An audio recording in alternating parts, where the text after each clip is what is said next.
Hi everyone, কেমন আছো সবাই? আজকে শুভ ফলাহারিণী কালী পুজো। তো যাই হোক, সকালে ঘুম থেকে উঠেছি, খুবই ভালো একটা দিন। তো আমি প্রথমে একটু চা বিস্কিট খাচ্ছি, তারপরে একটুখানি আমার আছে শরীরটা প্রবলেম করছে, আমি জানি না কেন। তো আমি খেতে চাইছিলাম না, মা স্টিল জোর করে আমাকে চিড়ের পোলাও দিয়েছে ব্রেকফাস্টে। আমি জাস্ট একটুখানি খেয়ে বাকি পুরোটা মাকে দিয়ে দিয়েছি। আমি একদমই খেতে আমার ভালোই লাগছে না, আমি জানি না কেন। দেন লাঞ্চে ছিল ছানার ডালনা আর মাছের ঝোল। খেতে বসে আমার ভীষণই প্রবলেম হচ্ছিলো, আমি একটুকুও ভাত খেতে পারিনি, জাস্ট একটুও ভাত খেতে পারিনি, জাস্ট দুটো মাছ খেয়েছিলাম। পুরোটা নষ্ট হয়েছে, কি বলবো। তারপর তো অফিস এসেছিলাম দুপুরবেলায়, দেন বিকেলবেলাতে ওই ফ্রুট অ্যান্ড নাট কুকিজ খাচ্ছিলাম একটা।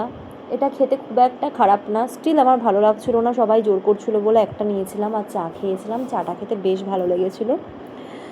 তারপরে তো আমি খাইনি বলে খিদে তো ছিল পেটে। তো বাড়ি এসে একটা মিষ্টি নিলাম, এটা তো আমার বেস্ট ফ্রেন্ড কালকে এনেছিলো মা বাবার জন্য।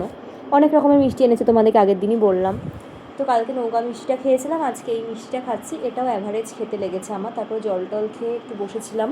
তারপর সন্ধ্যাবেলায় তো পুজোর বাড়িতে চলে এসেছিলাম। আমাদের একটা জায়গায় ইনভিটেশন ছিল বাবার বন্ধুর বাড়িতে, আর আমারও বন্ধুর বাড়ি। তো আজকে যেরকম হয় আর কি, প্রথমে ফল প্রসাদ, সন্দেশ, এই সমস্ত খাওয়ার পরে লুচি টুচি ছিল। তো ওগুলো আমি আর খাইনি, একটু খিচুড়ি নিয়েছিলাম, একটা বেগনি, এটা তো আমার ফেভারিট। তো বেগনিটা খেতে খুবই ভালো হয়েছিল।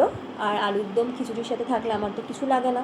কিন্তু এতটাই গরম আজকে, এই কদিনের মধ্যে বিভীষিকা লাগছে আজকে। তো খুবই কষ্ট হচ্ছিলো খেতে গরমের মধ্যে। তো বাকি ঠিকই ছিল। That's it for today. Tata.